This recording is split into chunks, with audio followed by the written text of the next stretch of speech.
1년 전쯤 목사님들과 이야기하다가 이런 글을 써붙일까 하는 생각을 가진 적이 있습니다. 잠이 안 오십니까? 오늘 성경은 그런 이야기입니다. 잠이 안 온다. 근데 이 성경의 제목은 뭐냐? 무죄한 자의 자기 변호와 하나님의 보호에 대한 확신 내시.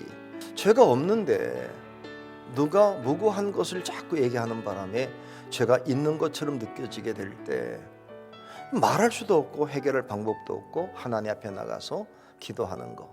계속 주변에서 말하고 떠들고 시끄럽게 하다 보니까 속이 상한데 이걸 내가 말로 하게 되면 더 복잡해지게 될 때 이거 어떻게 해? 고민이 되는 겁니다. 그때 성경이 말합니다. 지혜롭게 대처해. 그게 뭐죠? 기도입니다. 그래서 3편, 4편, 5편을 기도시라고 말하는데 3편은 아침 기도시, 4편은 저녁 기도시, 5편은 철야 기도시입니다. 밤새워서 하는 기도시입니다. 답답할 때 잠이 안 올 정도로 힘들 때 밤새 뒤치작거리지 말고 밤새 기도하시면서 가시면 됩니다. 성경에 말합니다. 너는 답답할 때 누구의 도움을 구하니? 답답할 때 첫째 기도하십시오. 오늘 성경이 이렇게 말합니다. 나의 심정, 하나님만 알 수 있는 내 마음, 하나님 내 심정 좀 알아주십시오.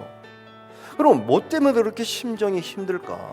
오만한 사람 때문에, 또 신실하지 못한 사람 때문에, 자기 이상으로 생각하면서 들을 기가 없는 사람을 가지고 오만이라고 말합니다. 하나님이 살아계셔서 보는 걸 모르는 사람입니다. 지혜로운 사람은 어떤 문제가 있을 때 문제를 보지 않습니다. 눈을 감고 문제를 푸시는 하나님을 봅니다. 그리고 기도합니다. 어떻게 기도해야 되느냐? 간절히 응답을 기다려야 됩니다. 아침이 오기를 헤아려 주소서. 부르짖어 기도합니다. 바랍니다. 짧은 시 속에 계속 하나님 앞에 간구합니다. 그렇게 기도할 때 하나님이 아침을 주시겠다는 거예요. 중요한 건 뭐냐?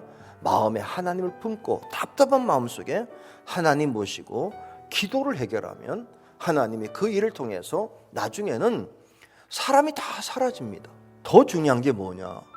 하나님께 간절히 기도하는 것보다 중요한 거는 해결될 때까지입니다. 아침이 올 때까지. 그러니까 어떤 일을 할 때마다 기도할 때는 결국은 하나님 해결하시고 이 일을 통해 하나님의 살아계심을 증거하는 거야.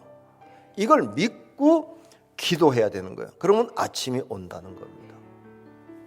문제 보지 마시고 문제를 해결하는 하나님을 보면 됩니다. 둘째는 악한 자는 하나님께 맡겨버려야 됩니다. 사람 때문에 힘들면 사람은 맡겨버리고 어떤 문제가 힘들면 그 문제를 하나님 해결해 달라고 기도하시면 됩니다. 예수님도 우리들에게 방법을 가르쳐 주셨어요. 어떤 악한 사람을 만났을 때 처음에는 가서 얘기를 해라. 만약에 권면으로 되면 사람 하나를 얻는 것이다. 안 되면 한두 사람을 데리고 증인이 있는 데서 권면해라. 만일 그들의 말도 듣지 않거든 교회의 말하고 교회의 말도 듣지 않으면 이방인과 세리처럼 나더라. 마음대로 하게 놔두라는 겁니다. 그러면 하나님이 이방인과 세리를 다루듯이 만들어 주겠다. 언젠가는 너 눈에 보이지 않게 만들어 주겠다고 약속하시는 겁니다. 중요한 건 뭐냐? 내가 악한 것을 위해서 기도할 때 하나님이 누구인지를 아셔야 됩니다. 하나님은 오늘 성경에 죄악을 기뻐하지 아니하여. 그 하나님께 기도하면서 하나님 어떻게 됩니까? 어떻게 됩니까? 그냥 어떻게 되냐고 내 마음이 답답합니다. 그러고 말하면 하나님이 하나님의 방법대로 하나님이 허락하셔서 언젠가는 너에게서 보이지 않게 될 거야. 그게 성경의 약속입니다. 산더미처럼 몰려고 구름처럼 몰려왔을지라도 언젠가는 바람 앞에 싹 사라지게 되면서 찾고 싶어도 찾지 못할 때가 온다는 거예요. 악인의 길은 바람처럼 살아가게 만들고 언젠가는 흔적도 없게 만들고 기억나지 않게 만들고 난다는 겁니다. 그걸 믿으시면 돼요. 셋째가 중요합니다. 1, 2, 3, 4, 5편의 결론입니다. 기도 응답으로 문제 해결하는 게 아니고 복을 누려야 됩니다. 자, 우리가 잊지 마셔야 됩니다. 하나님 이 문제가 끝나게 해달라고 기도하지 마십시오. 찬양의 내용이 되게 해달라고 기도하시고 하나님의 살아계심을 드러내는 기도가 되게 하시고 그리고 하나님이 나를 세우시는 계기가 되게 해달라고 기도하셔야 됩니다. 가장 기본적인 것은 내 힘으로 할 수 없기 때문에 하나님이 막아주십시오. 하나님 해결해 주십시오. 방패 안에 들어가야 됩니다. 그 대신 주의하실 게 뭐냐면 악한 자가 온다고 내가 하나님께 기도하면서 사람들이 착각해요. 자기는 의로운 줄로. 저 나쁜 것들 그럴 때마다 난 착한데 왜 난 고난당합니까? 욥처럼 착각해요. 우리가 어떻게 욥입니까? 우리도 악하지. 우리도 죄인이지. 단지 한 가지는 뭐냐면 똑같은 죄인인데 급할 때마다 하나님 앞에 가서 손잡아 달라고 부탁할 줄 아는 자라는 게 좋은 겁니다. 하나님께 나가면 그때 순식간에 하나님이 방패를 들고 나와서 큰 방패 작은 방패를 가지고 막아주시고 시편 91편 그가 너를 그의 깃으로 덮으시리니 내가 그 날개 아래 피하리로다. 그의 진실함은 방패와 손방패가 되신다. 어느 날 방패로 막아주면서도 캄캄합니다. 방패 속에 있을 때는 날개 아래 있을 때 캄캄합니다. 날개 아래 있으면 왜? 여전히 적이 있어서. 근데 어느 날 방패를 딱 거두는 순간 적도 없고 방패도 없고 날개를 펼치는 순간 찬양할 때가 오게 된다는 것입니다.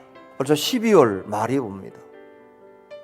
인생의 말이 올 때까지 우리가 이 고백이 있어야 됩니다. 언젠가 우리 인생 말년에 내 자녀들을 바라보면서 떠나가기 전 아이들에게 말할 수 있어야 됩니다. 하나님이 인자하신 분이야. 너를 괴롭히는 어떤 문제, 너를 답답하게 하는 모든 문제, 어떤 것도 너를 덮지는 못할 거다. 지금 덮고 있는 것은 어둠이 아니고 방패라는 사실을 잊지 말라고.